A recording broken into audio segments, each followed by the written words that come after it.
Good afternoon, everyone, and welcome to this Tuesday edition of NMH at 1. I am your host, Priska Agnolo, and thank you so much for joining us today.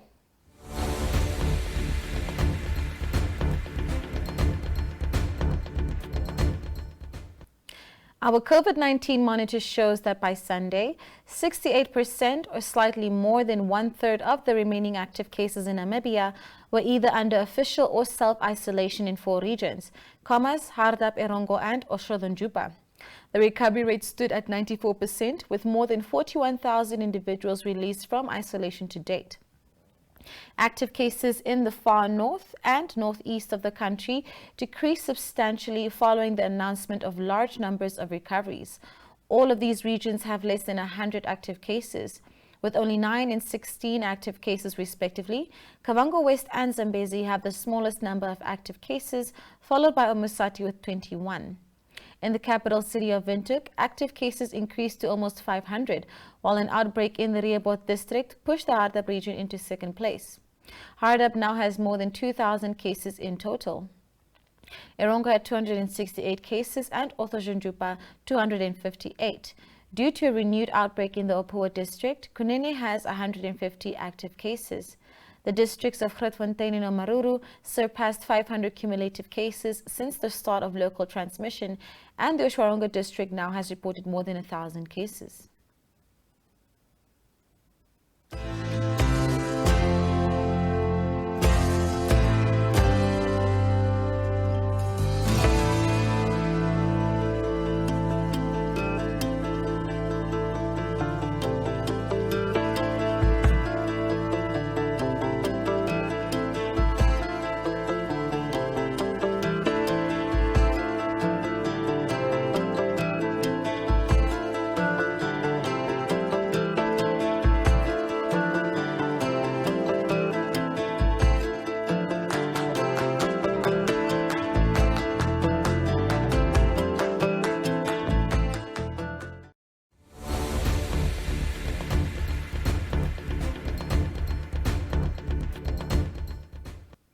Moving to our first video segment for today.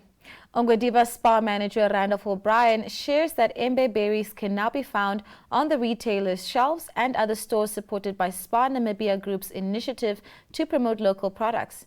Tuemo Haidula was there. I'm Randolph O'Brien, the manager for Ongwediva Spa. So we are having this product, Embay.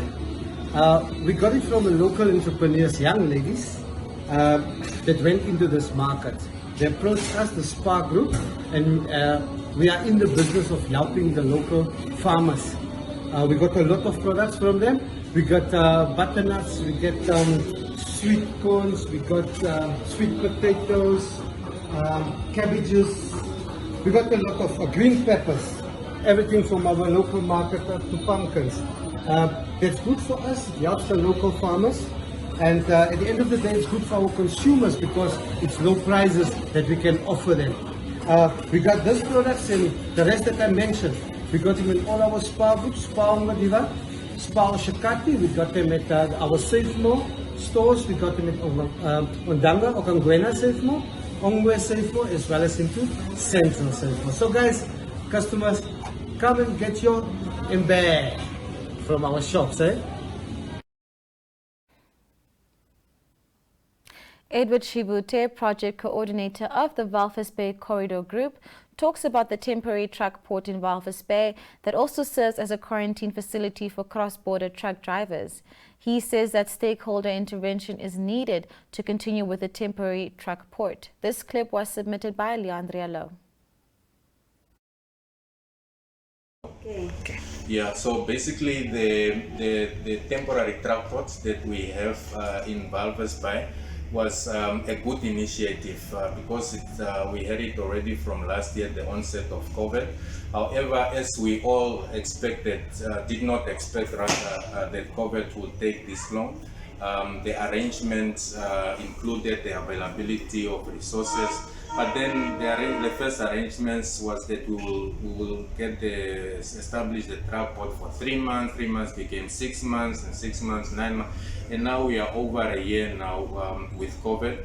So different stakeholders came together to put up the structure, and it has really helped a lot in terms of mitigating the effects. However, going forward, as we know, the COVID is still amongst us, and truck drivers also need a place where they are not, going around and mingling with everyone.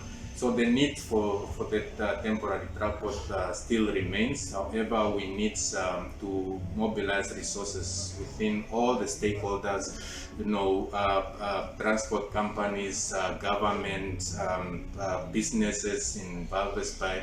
We need the support from everyone for us to be able to sustain the transport and to make sure that imported COVID cases are not on the increase. We know also that South Africa is having the deadly variants of COVID, which was also confirmed that we have it here in Namibia, but it's about mitigating those effects. But I think what is helping us now in terms of controlling the truck drivers, even though the controls are not there as much as it was, is basically because they now understand, people understand. We have been doing education, telling them that if they have to really go out, then they should also then make sure that they have their masks. They should not interact with a lot of people. So drivers are actually also helping us a lot in terms of containing COVID, unlike those first few weeks, months when we had problems of most of them escaping the transport. So continuous engagement with stakeholders, continuous education with the drivers, I think while we are looking for resources will be our hope for now. Tammy Hoth of the Namibian Lion Trust chats to the manager of Hobatere Lodge, Susanna Hoahes, please do forgive my mispronunciation if any, about the importance of lions as in the Hobatere tourism concession. Okay, I'm Tammy Hoth from the Namibian Lion Trust, based here close to you, as you know, and the main emphasis of the Lion Trust is the protection of the lions, obviously, but community support as well as education and conservation agriculture. So research plays a big role, and we have a wonderful group of lions that live here in Hobatere North. 3 females and their cubs, so in total about 12, 13 lions, and it is so essential that the lodge loves those lions so that they can stay alive. What do you think about that? Yes, when we came in the morning, just to see the pride in front of the lodge makes our hearts and it makes our day. The 3 females, Sidati and Naleli and Black Nose, yes. They have their beautiful cubs that are normally staying with them, and also you are meeting them unexpectedly, and most of the time our guests are very, very happy when they saw the lion here. And at the lodge also, as the staff is also happy when we see the beautiful nature of the lions surrounding us. Yes. Yeah. Now we are very grateful that you and the lodge and the staff take so much interest in the lions, because without your interest we're not going to be able to keep them alive, because as you know, they lie here and look at the guests and look at this lovely game viewer, and then 3 kilometers away they go through the fence following zebra out into the greener fields, and then if they happen to kill livestock, their lives are in danger. And I mean, in one night all of them could be killed, and that would be an incredible loss for the lodge, or not. It will be an incredible loss, because if we don't have a lion sighting, there will be no interest for the guests. We will also not be able to attract our guests when we don't have lions. But that's why our staff is really informative when it comes to lions. We have the guides, Tobias and Samuel. When they talk to the clients, he also informed about the protection of the lions. Yeah, and also when they see anything that is happening in the field, if there is any killing or something going on, or the sightings of the lions, where they are, whether it could be east, west, we communicate. We really communicate for the survival of our lions. Yeah.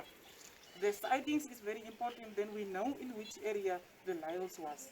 Yeah. Yes. Yeah, yeah. And with the communication with you from Relocated, and also the safeguard of the cats, it's also helping us your information so that we know where our lions are, and also where we can take our guests, so that we can inform our guests about the lions. Yeah. Yeah. And So the importance. yeah. So if we look at this hobbitary as a big family, so we have the lions as a pride, they're a family, and then we have the Hobbitary Lodge with the staff, you're a family, but then you also have your own families, some of which might be farming along the boundaries and have trouble, obviously, when lions go out and kill their livestock.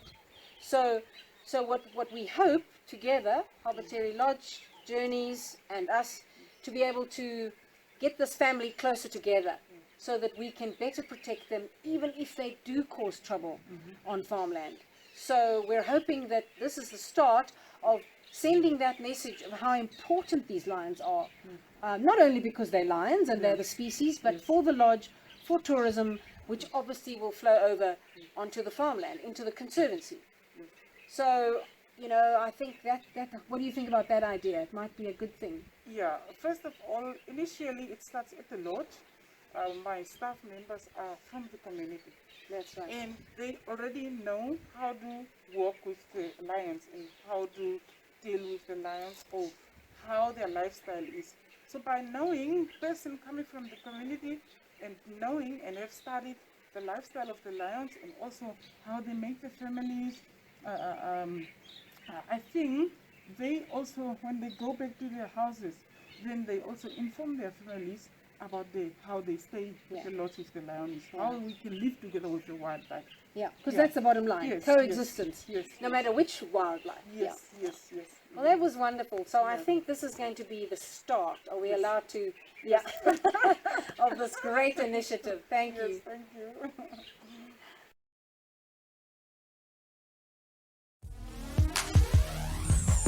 If you're feeling, I'm feeling, and you know I won't stop. All we gotta do is take our love to the top. If I got it and you want it, and you'll never let it drop. All we gotta do is take our love to the top. I will ride for you, baby, even die for you. When I'm loving you, but my heart don't stop.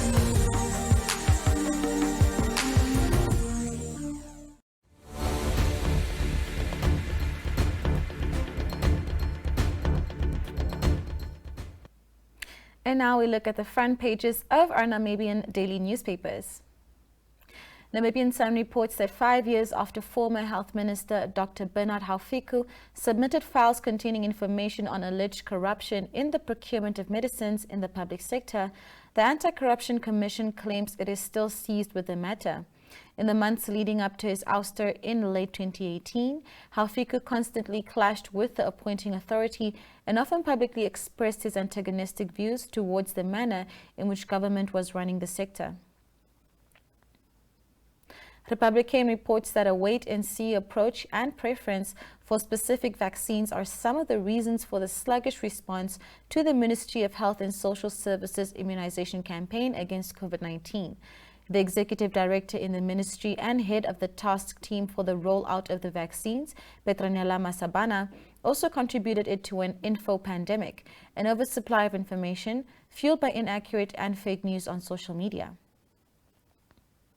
Allgemeine Zeitung reports that the Forestry Department of the Ministry of Environment, in collaboration with the GIZ Bush Biomass Control and Utilization Project, is launching a pilot project to test appropriate methods for harvesting and processing bush biomass through sustainable charcoal production in communal areas. The head of the Forestry Department of the Ministry of Environment, Joseph Hailwa, recently officially launched the pilot project commercialization of bush biomass in communal areas through FSC certification in Okakarara. The project is designed to test appropriate methods for harvesting and processing bush biomass through sustainable charcoal production in communal areas. This was announced in writing by the GIZ last week.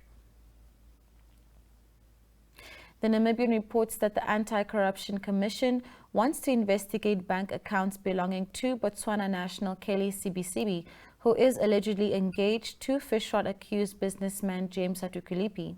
Kelly is the daughter of Jeffrey Sibisibi, the party campaign manager of Botswana's president Mokgweetsi Masisi, when he stood for the chairpersonship of the Botswana Democratic Party in 2017. New Era reports that Chinese nationals are queuing up in large numbers at the Katutura Intermediate and Windhoek Central hospitals to receive their vaccination jabs against COVID-19. This is in stark contrast to Namibians, including health workers and other frontline staff, who are reluctant to get vaccinated despite the COVID-19 exposure they face daily.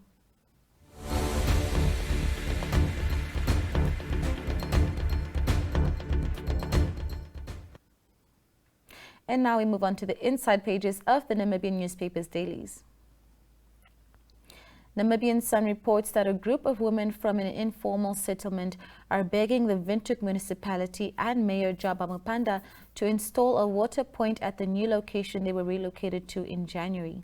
Forced to move with their families to Nyanyukweni on the farthest northern outskirts of the Tobias Hainyeko constituency due to flooding risks, they now face a daily trudge through the deep-set Omuramba riverbed to the nearest water point. Republican reports that 36-year-old Daniel Danny Roberts remains in custody after allegedly raping his friend Thomas Frederick Freki van der Schalkwyk, strangled in Swakopmund on Thursday. Roberts appeared in the magistrate's court in that town yesterday. Prosecutor Cleopatra Boyce opposed the bail application. Bail must not be granted because the complaint is of a serious nature. It is not in the interest of the judiciary, and the accused can influence the investigation into his release, she said. The Algemeine Zeitung reports that Swakopmund City Council has replaced 2 board members representing the city on the board of regional electricity supplier Erongored with 2 other people with immediate effect. The decision has been met with resistance from SWAPO councillors. The Swakopmund City Council, dominated by several opposition parties, continues to make a statement. During the recent City Council meeting, it was decided that the city's 2 representatives on Erongored's board of directors must be replaced by other people. The 3 SWAPO MPs, who are in the minority on the City Council, were outvoted. The Namibian reports that a Windhoek woman who was accused of murdering a teenage boy in a stabbing incident in November 2018 has been found not guilty after a trial in the Windhoek Regional Court. Magistrate Leopold Hangalo acquitted Maria Boyce on a charge of murder on Friday after finding that the state failed to prove beyond reasonable doubt, and as a result had to be acquitted. She was accused of murdering 18-year-old Rivaldo Roy by stabbing him in the chest at her home in the Koriachap area of Windhoek on the 2nd of November 2018. New Era reports that the National Petroleum Corporation of Namibia has successfully taken over the country's $5.5 billion Namibian national oil storage facility. The facility was designed and constructed as a strategic resource with the primary aim of increasing the country's fuel supply security from the previous 7 to 10 days to 30 to 45 days.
All right, Namibia, that is it for today. We have reached the end of our show.